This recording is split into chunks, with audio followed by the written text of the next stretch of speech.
মায়ের বাঁধন গল্পে 7 নম্বর পার্ট। তো চলো বেশি কথা না কইয়া গল্প শুরু করা যাক। বকাটে ছেলেগুলো আমার চিন্তার দিকে চেয়ে আমাদের অনুভূতিটা বোঝার চেষ্টা করছিল, বুঝতে চাইছিল আসলেই কি আমরা হাজবেন্ড ওয়াইফ। ওদের মধ্যে কেউ বিশ্বাস করতে পারছিল না যে আসলেই আমরা স্বামী স্ত্রী, কারণ আমার আর চিন্তার দূরত্বটা তখনও কমেনি। এক ছেলে বলে উঠলো, এরা দুইজন স্বামী স্ত্রীও না, প্রেমিক প্রেমিকাও না। দেখেন না একজন আরেকজন থেকে কতটা দূরে দাঁড়িয়ে আছে। স্বামী স্ত্রী হলে তো একজন আরেকজনের পাশে খুব কাছাকাছি হাত ধরে দাঁড়িয়ে থাকতো। ওই ছেলের কথাগুলো শুনে মুহূর্তের মধ্যে চিন্তা আমার খুব কাছে চলে আসলো। আমার এই ছোট্ট জীবনে এতটা কাছে কেউ কখনো আসেনি, কোনোদিন না। কতটা কাছে এসেছিল সেটা হয়তো আমি আমার অডিয়েন্সদের বোঝাতে পারবো না, তবে জেনে রাখুন এতটা কাছে এর আগে কেউ কখনো আমার কাছে আসেনি। আমি জানি অনেকেই বিশ্বাস করবেন না, কিন্তু আমার তাতে কিছু যায় আসে না। চিন্তা যখন আমার খুব কাছে এসে আমার শরীরের সাথে তার নরম শরীর স্পর্শ দিয়ে আমার হাত ধরে বলল, তো এভরিওয়ান দয়া করে সবাই একটু হেডফোন ইউজ করো। কে বলেছে আপনার স্বামী স্ত্রী না? ওর সাথে আমার অভিমান হয়েছে তাই এমন করছি। তখন বকাটে ছেলেদের দলপতি আমাদের দিকে তাকিয়ে বলল, যেহেতু আপনারা স্বামী স্ত্রী তাহলে আমরা যেটা বলছি ওটা করে ফেলুন, না হলে আমরা ভিন্ন কিছু করতে বাধ্য হব, আর সেই ভিন্ন কিছুটা আপনাদের জন্য কখনোই ভালো হবে না। বকাটে ছেলেদের দলপতির কথার জবাবে আমি চুপ করে থাকলেও চিন্তা চুপ করে থাকলো না। সে যে সাহসী একটা মেয়ে তৃতীয় বিশ্বযুদ্ধে জয়লাভ করার ক্ষমতা রাখে সেটা প্রমাণ করার জন্যই হয়তো সে বুক উঁচু করে লোকটার দিকে রাগি চোখে তাকিয়ে বলল, এটা কি পাবলিক প্লেসে করার মতো কোনো জিনিস নাকি? এটা হলো পার্সোনাল জিনিস, এটা কেন সবার সামনে করতে হবে? তখন ছেলেটা বলল, এছাড়া আপনাদের উপায়ও নেই, যা করতে বলছি সেটা করেন তাড়াতাড়ি। চিন্তিয়া যখন বুঝতে পারলো এটা ছাড়া এখান থেকে বেঁচে ফেরা সম্ভব না, তখন সে দেরি না করে আমার অপবিত্র ঠোঁটে তার নরম ঠোঁটটা আলতো করে শুয়ে দিল। তখন আমার খুব রাগ হলো, মনে হলো কোনো কিছু চেখে দেখার পর যখন সেটা খেতে ইচ্ছা করে তখন যদি সেটা খেতে না পারি তখন যতটা খারাপ লাগে আমারও ঠিক ততটাই খারাপ লাগলো। চিন্তার 1 সেকেন্ডের ছোট্ট একটা চুমুতে আমার ভিতর বাইরে প্রকাণ্ড এক ভূমিকম্পের সৃষ্টি হলেও সেটা থামানোর জন্য চিন্তার 1 সেকেন্ডের চুমু যথেষ্ট ছিল না। এমন চুমু খাওয়া দেখে বকাটে ছেলেগুলোর দলপতি হাসতে হাসতে বলল, হ্যালো হ্যালো ম্যাডাম, এটা কেমন চুমু? এটা যে কেউ যে কাউকে খেতে পারবে? না আছে কোনো ফিলিংস, না আছে কোনো কেমিস্ট্রি। এটা কোনো আদর্শ স্বামী স্ত্রীর চুম্বন হতে পারে না। একজোড়া আদর্শ স্বামী স্ত্রীর চুম্বন হবে লোহার চুম্বকের মতো। লোহার চুম্বক যেমন একসাথে করলে কেউ কাউকে ছাড়াতে চায় না, জোর করে টেনে টুনে ছাড়াতে হয়, স্বামী স্ত্রীর চুম্বনও ঠিক সেরকম হবে। তারা চুমু খেতেই থাকবে, খেতেই থাকবে, খেতেই থাকবে। কিন্তু আপনারা তো 1 সেকেন্ডও দুইজনের ঠোঁট একত্রে রাখেন নাই, কিভাবে নিজেদেরকে স্বামী স্ত্রী দাবি করেন? তখন চিন্তিয়া বলল, ভাই আসলে আমাদের নতুন বিয়ে হয়েছে তো তাই এমন, আর বিয়েটা 2 পরিবারের সম্মতিতে হয়েছে। প্রেম প্রেম করার সুযোগ পাইনি, তাই চুমু টুমু খেয়ে প্র্যাকটিস করার সুযোগও হয়নি আমাদের। তাই ধরতে গেলে এই কিস করাতে আমার অনেকটা ব্যাকডেটেড। দুজনের একজনও এখনো ঠিক মতো চুমু খেতে পারি না। বাসর ঘরে পর্যন্ত আমরা চুমু খাইনি। বিশ্বাস করেন ভাই, বিশ্বাস না হলে আমার স্বামীকে জিজ্ঞেস করে দেখেন। আমি তো একটু চালাক, ও তো আরো বোকা। কত ভিডিও দেখলো চুমু খাওয়া নিয়ে, কিন্তু আফসোসের বিষয় হলো আমার বোকা স্বামীটা এখনো চুমু খাওয়া শিখলো না। নাটক সিনেমায় যেভাবে একজন আরেকজনকে ঠোঁটে চুমু খায়, বাস্তবে আসলে তেমনটা হয় না। বাস্তবতা ভিন্ন। নাটক সিনেমায় চুমু খেতে গেলে অমৃতের স্বাদ পাওয়া যায়, কিন্তু বাস্তবতা বড় নিষ্ঠুর। বাস্তবে সিগারেটের গন্ধ ছাড়া কিছুই পাওয়া যায় না। চিন্তার কথাগুলো শুনে আমার হাসি আটকে রাখা বড়ই কষ্ট হচ্ছিল, তবু আটকালাম। এই মেয়ে যে কি দিয়ে কি তৈরি করে আজ বুঝতে পারলাম, কিন্তু আমি তো জীবনে কোনোদিন সিগারেট মুখে দেইনি। তাহলে চিন্তা আমার ঠোঁটে সিগারেটের গন্ধ পেল কিভাবে? এটা নিশ্চয়ই বিপরীত দলের চক্রান্ত, কিন্তু আমার তো কোনো বিপরীত দলই নাই। কে এই জঘন্য কাজটা করবে? নিশ্চয়ই চিন্তিয়ার চালাকি এটা। আমি যখন এইসব উদ্ভট চিন্তা ভাবনা করছিলাম ঠিক তখনই বকাটে ছেলেদের দলপতি চিন্তাকে ধমক দিয়ে বলল, ফাজলামো করো আমাদের সাথে? আপনারা দুইজন এখন দুইজনকে চুমু খাবেন, ঘড়ি ধরে 2 মিনিট ধরে চুমু খাবেন, না হলে আপনার স্বামীর বদলে অন্য কারোর সাথে আপনাকে এই কাজটা করতে হবে।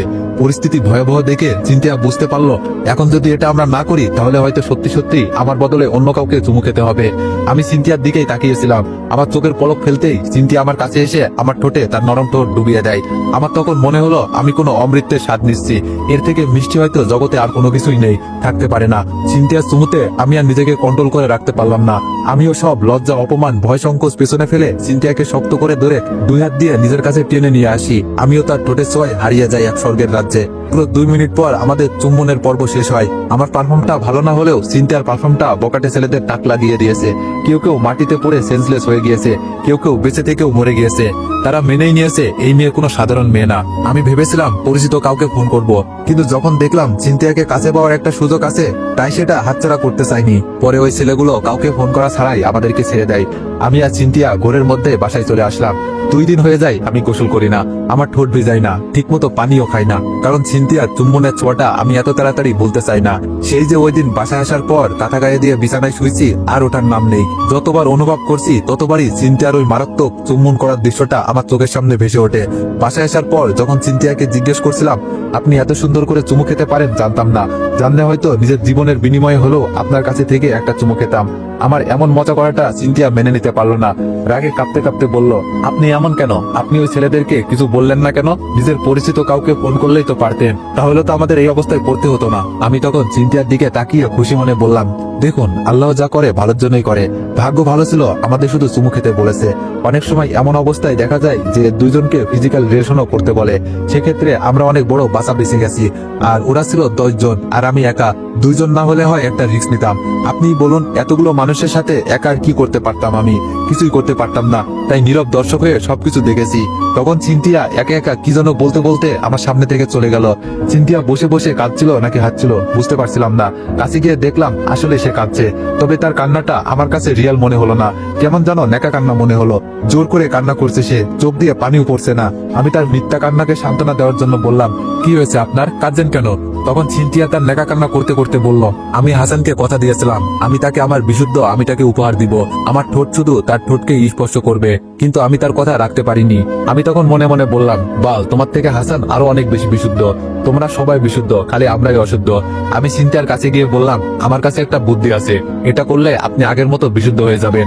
তখন সিনথিয়া বলল, কি বুদ্ধি? তখন আমি তার আরো কাছে এগিয়ে গিয়ে বললাম, ছোটবেলায় যখন ফুটবল খেলতে ব্যথা পেতাম তখন ওই ব্যথার মধ্যেই আবারও ব্যথা দিতাম, মানে ফুটবল দিয়ে শট মারতাম ওই ব্যথার ওখানে, ব্যথা অটোমেটিক্যালি ভালো হয়ে যেত। ঠিক তেমনই আপনি যে ঠোঁটে চুমু খেয়েছেন সেই ঠোঁটে আরেকবার চুমু খাবেন, আমি নিশ্চিত আপনি আগের মতোই পিওর বিশুদ্ধ হয়ে যাবেন। আমার কথা শুনে সিনথিয়া আমার দিকে আগুন চোখে তাকালো। মনে হলো ওই চোখের আগুনে আমাকে পুড়িয়ে মারবে, অথচ অনেক আগে আমি তার ওই মায়াবী চোখের ভিতরে নিজেকে হারিয়ে ফেলেছি। বের হওয়ার লোকেশন খুঁজে পাচ্ছি না বলে বের হতে পারছি না। আমার অডিয়েন্সরা কেউ লোকেশন খুঁজে পেলে জানাবেন। সত্যি বলতে আজকাল মানুষকে ভালো বুদ্ধি দিতে নেই। আজকেই দেখুন না, সিনথিয়াকে বিশুদ্ধ হওয়ার এত সুন্দর একটা বুদ্ধি দিলাম আর সে আমার উপর রাগ করলো। এজন্যই আমি কাউকে কখনো ভালো পরামর্শ দিই না। আস্তে আস্তে সিনথিয়া ওই দিনটার কথা বলতে লাগলো। একসময় ভুলেও গেল, কিন্তু কেন জানি আমার ভোলা হলো না। কিছু কিছু মানুষ আছে যারা খুব সহজেই কোনো কিছু করে ফেলতে পারে, আবার খুব সহজেই সেটা ভুলেও যেতে পারে, কিন্তু আমি তেমন না। আমার একটা জিনিস মনে ধরে গেলে সেটা বলতে অনেকটা সময় লাগে, অনেকটা কষ্ট হয়। সিনথিয়া আমার থেকে হয়তোবা আলাদা, তাই তার জিনিসটা বলতে তেমন কষ্ট হলো না। সিনথিয়া যে আমাকে কখনো ভালোবাসিনি কিংবা আমার জন্য তার হৃদয় কখনো ভালোবাসার বীজ বপন হয়নি, এটা খুব ভালো করেই বুঝতে পারি। আর হলেও সেটা ক্ষণিকের জন্য। কিন্তু একটা প্রশ্ন থেকেই যায়, একজনকে ভালোবাসা অবস্থায় অন্য কোনো মানুষের প্রতি কি কখনো ক্ষণিকের জন্য নিজের হৃদয় মন্দিরে ভালোবাসার জন্ম নিতে পারে? হয়তো পারে কিংবা পারে না। সিনথিয়া কি আমাকে ক্ষণিকের জন্য ভালোবেসেছিল, যার জন্যই অমন করে আমাকে আদর দিয়েছিল? তার ভালোবাসাটা সবসময় ওই হাসানের জন্যই, আমি তার কেউ না, এটাই মনে হয়েছে এতদিন। হঠাৎ করে একদিন আমি খুব অসুস্থ হয়ে পড়ি, বাঁচবো না মনে হয় এমন অবস্থা আমার হয়ে যায়। জ্বরে গা পুড়ে যাচ্ছিল, গরমের মাঝেও প্রচন্ড শীত অনুভব করছিলাম। তখন সিনথিয়া আমার অনেক যত্ন নিয়েছিল। টানা 5 দিন আমি বিছানায় পড়েছিলাম। এই 5 দিন সিনথিয়া সবসময় আমার পাশে ছিল। আমার মনে হয়েছে একবার বুঝি সিনথিয়া আমাকে ভালোবাসা শুরু করেছে। আমাকে এমন অবস্থায় দেখে তার ভিতরটা কাঁদে। কারোর জন্য যদি কারো ভিতরটা কেঁদে ওঠে তাহলে কি সে তাকে ভালোবাসে না? আমাকে সুস্থ করে তোলার জন্য সিনথিয়া দিনরাত আমার সেবা যত্ন করতো।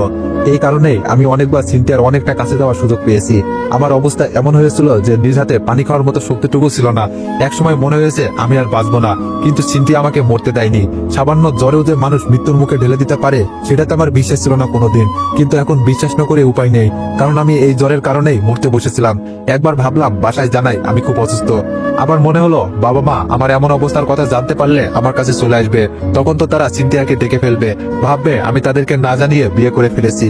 কিন্তু কপাল খারাপ হলে এটাও ভাবতে পারে আমি মেয়ে নিয়ে আলাদা বাসায় থাকছি, ফুর্তি করে বেড়াচ্ছি। বাবা মা হলেও তো তারা মানুষ, আর মানুষ যা দেখে তাই বিশ্বাস করে, অন্তত সত্য মিথ্যা পরখ করার আগ পর্যন্ত। কিন্তু ততদিনে নির্দোষ মানুষটা ভুক্তভোগী ঠিকই হতে হয়, যেমনটা একবার আমি হয়েছিলাম। কাজেই অবস্থা অনেক খারাপ হলেও আমি বাবা মা কিংবা আমার বোনকে আমার এমন মারাত্মক অসুস্থ হওয়ার খবরটা জানালাম না। প্রায় 14 দিন পর আমি পুরোপুরি সুস্থ হলাম।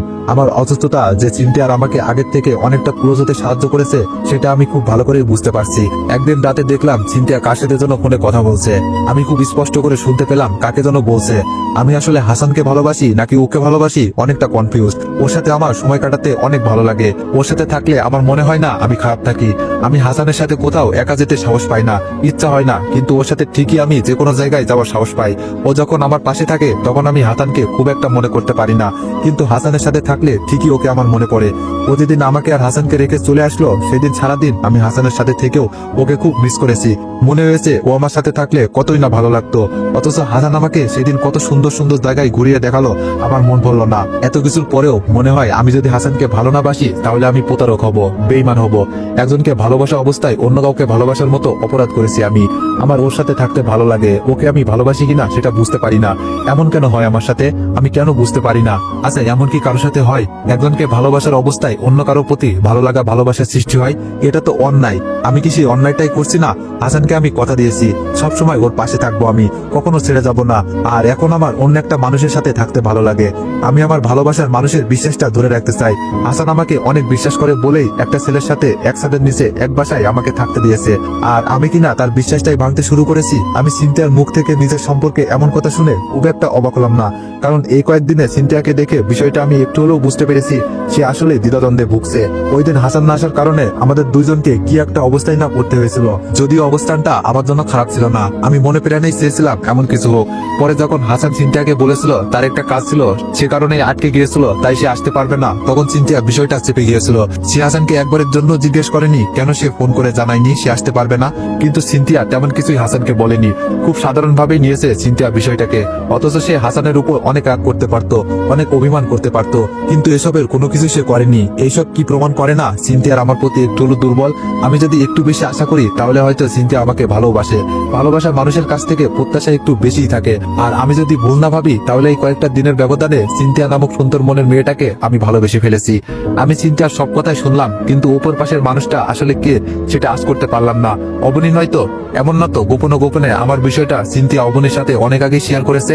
অবনী ছাড়া সে আর কার সাথেই বা কথা বলবে? আমার জানা মতে তো তার এইসব কথা বলার মতো অবনী ছাড়া আর কেউ নেই।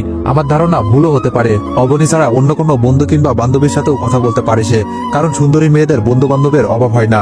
তবে সিনথিয়ার তেমন কোনো বন্ধু বান্ধবীকে আমার চোখে পড়েনি কখনো। সেই কারণেই হয়তো মনে হলো যে সিনথিয়ার সাথে কথা বলছে। আমার অনেক সময় সিনথিয়ার উপর অনেক রাগ হয়, এত ভালোবাসার পরেও কেন সে আমার ভালোবাসাটা বুঝতে পারে না। আমি আর আমার সৃষ্টিকর্তা জানে আমার ভালোবাসার মাঝে কোনো ফাঁক নেই, শুধু সিনথিয়াই জানে না। আমি তাকে কখনো জানাতেও চাই না। সে যদি আমাকে কখনো সত্যি ভালোবাসে তাহলে সে আমার ভিতরটাকে উপলব্ধি করবে, আমার কাছে ছুটে এসে আমাকে জড়িয়ে ধরে কান্না করবে। আমি তার চোখের জল মুছে দিয়ে তার কপালে আলতো করে একটা চুমু এঁকে দিব। আমি জানি না এমন কোনো দিন আমার জীবনে আসবে কিনা, তবে সত্যি এটাই, আমি এমন একটা দিনের জন্য প্রতিনিয়ত অপেক্ষা করি। আমি বুঝতে পারি না কেন সে আমাকে রেখে হাসানের কাছে যেতে চাই। আবার আমি যখন নিজেকে সিনথিয়ার জায়গায় নিয়ে ভাবি তখন মনে হয় সিনথিয়ার কোনো ভুল নেই, কারণ আমার আগে সে হাসানকে ভালোবেসেছে। আর সবচেয়ে বড় কথা, হাসানের সম্পর্কে সে এখনো ভালোই জানে, খারাপটা এখনো জানতে পারিনি। তাহলে সে আমাকে রেখে হাসানকে ভালোবাসলে দোষটা কোথায়? আমি তো কোনো দই দেখি না। আমার ধারণা ভুল হলো না। পরের দিন সকাল পেরিয়ে বিকালবেলা আমি বুঝতে পারলাম রাতে সিনথিয়া অবনীর সাথেই কথা বলছিল। যখন এটা জানতে পারলাম তখন একটু ভয় হলো আমার। এমন তো না অবনী আমার বিষয়টা অনেক আগে থেকেই জানে? সিনথিয়া তাকে অনেক আগেই জানিয়েছে আমার কথা। সেজন্যই কি অবনীর মায়ের মৃত্যুর দিন সিনথিয়া আর আমাকে একসাথে দেখে খুব একটা সারপ্রাইজ হলো না অবনী? রাতে সিনথিয়াকে যতটা আপসেট দেখেছিলাম এখন ততটা মনে হচ্ছে না, অনেকটাই স্বাভাবিক মনে হচ্ছে। সিনথিয়া যখন আমাকে বলল অবনীর বিয়ে ঠিক হয়েছে, 2 দিন পর বিয়ে, আমাদেরকে যেতে বলেছে। ছেলে ডাক্তার, ওর বাবা চলে যাওয়ার আগে ওর বিয়েটা দিয়ে যেতে চায়। ওর বাবা চাচ্ছে না অবনী একা একা থেকে একাকিত্বের যন্ত্রণা ভোগ করুক, তাই এত তাড়াতাড়ি বিয়ে হচ্ছে ওর। অবনীর বিয়ের কথা শুনে অনেক ভালো লাগলো। আমি ভেবেছিলাম সে আমার জন্য এত ফোন করতো, কিন্তু না, সে তার মায়ের জন্য আমাকে এত অনুরোধ করতো। অনেক আগে অবনী আমাকে ভালোবাসতে চাইলেও এখন চাই না। এর থেকে ভালো লাগা আর কি হতে পারে আমার জন্য? আমিও যে চাই মাহারা মেয়েটা কারো ভালোবাসা নিয়ে বেঁচে থাকুক। অবনী কি তাহলে সিনথিয়াকে আমার কথা বলেছে? হয়তো বলেনি, কারণ নিজের মায়ের সম্পর্কে তো আর কেউ ইচ্ছে করে কারোর কাছে খারাপ কিছু বলতে যাবে না। সবসময় নিজের আপনজনদের অপরাধগুলো আমরা সবার কাছ থেকে লুকাতে চাই, কাউকে বুঝতে দিতে চাই না তাদের কুকর্মগুলো। যদিও আমার ক্ষেত্রে এমনটা হয়নি, তবে বেশিরভাগ ক্ষেত্রেই এমন হয়। আমি যখন সিনথিয়াকে বললাম আমাদের এই বিয়ে বাড়িতে যাওয়া উচিত হবে না, ওখানে তো আপনার ফ্যামিলির সবাই আসবে, আমাদের ধরা পড়ে যাওয়ার সম্ভাবনা আছে, কাজেই আপনি অবনীকে না বলে দিন, তখন সিনথিয়া কিছুটা লাজুক হেসে বলল, আরে না, তেমন কিছু হবে না। অবনী আমার খুব কাছের কেউ না, অনেক দূরের একজন, তবে ওর সাথে আমার সম্পর্কটা অনেক আগে থেকেই ভালো। ও আমাদের সম্পর্কে সব জানে, বাট কখনো আমাদের বাসায় বলেনি। আর অবনীর বাবা বিয়েটা খুব যে অনুষ্ঠান করে দিচ্ছে তাও না, খুব আপনজন ছাড়া কাউকে ইনভাইট করবে না। আমার পরিবারের কেউ আসার কোনো সম্ভাবনাই নেই। এমনটা হলে অবনী আমাকে বিয়েতে যেতে বলতো না, কাজেই আমাদের কোনো সমস্যা হবে না। আপনাকেও যেতে হবে আমার সাথে, অবনী আপনাকেও যেতে বলেছে। তো এভরিওয়ান, নেক্সট পার্টের জন্য অপেক্ষা করো। ধন্যবাদ।